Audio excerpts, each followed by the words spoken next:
In our compound interest video, we used an example of an investment earning an average return of 8% per year. If you've watched other investing videos, you've probably noticed that many people use 10% in their examples. But that raises an important question. Can investors really earn returns like that? Or are those numbers simply unrealistic? In the next 6 minutes, we'll look at the long-term historical returns of some of the world's most common investments and explain where those examples actually come from. Before we begin, a quick disclaimer. This video is for educational purposes only and should not be considered financial advice. Always do your own research or seek professional advice before making any investment decisions. Throughout this video, we'll refer to long-term historical average annual returns where reliable data is available. Remember, these are averages measured over many years, not returns you should expect every year. Some investments, such as cryptocurrencies, are included for completeness, but because of their high volatility and relatively short history, they don't have a reliable long-term average annual return that can be fairly compared with more established investments. Our goal is to provide accurate information rather than misleading comparisons.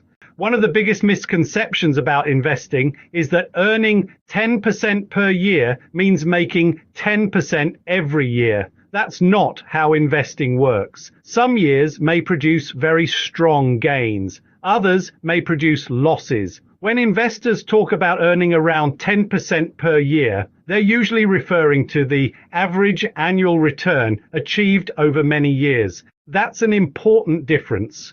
Let's begin with one of the safest places to keep your money. Savings accounts have historically produced average annual returns of around 2 to 4%. The returns are generally lower, but so is the risk. Savings accounts are designed to protect your money rather than grow it quickly.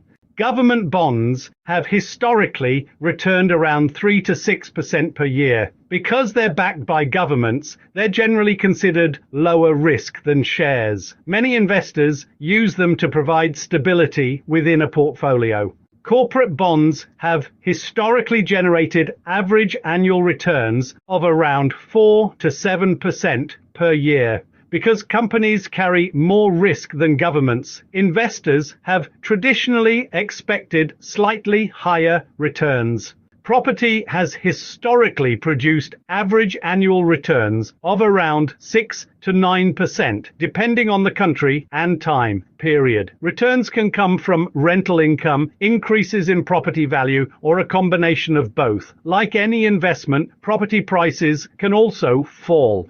This is where many of those 8 and 10% examples come from. Broad stock market ETFs have historically generated average annual returns of around 8 to 10% over long periods. Instead of investing in one company, you're investing in hundreds or even thousands. For many beginners, ETFs provide one of the simplest ways to build a diversified portfolio. Individual companies can outperform the overall market, but they can also perform much worse. Unlike an ETF, your success depends entirely on the businesses you choose. That means greater potential rewards, but also greater risk. Smaller companies have historically produced higher average returns than many large companies. Long-term returns have often exceeded 10% per year. However, investors should also expect much larger price swings along the way. Private equity involves investing in companies before they reach the stock market. Historically, this asset class has generated some of the highest long-term returns, often exceeding 12% per year. However, these investments are generally less accessible, less liquid, and significantly higher risk. Cryptocurrency is different. Although it has produced exceptional gains during some periods, it has also experienced significant declines. Because of its high volatility and relatively short history, it doesn't have a reliable long-term average annual return that can be fairly compared with more established investments. That's why we haven't included a percentage here.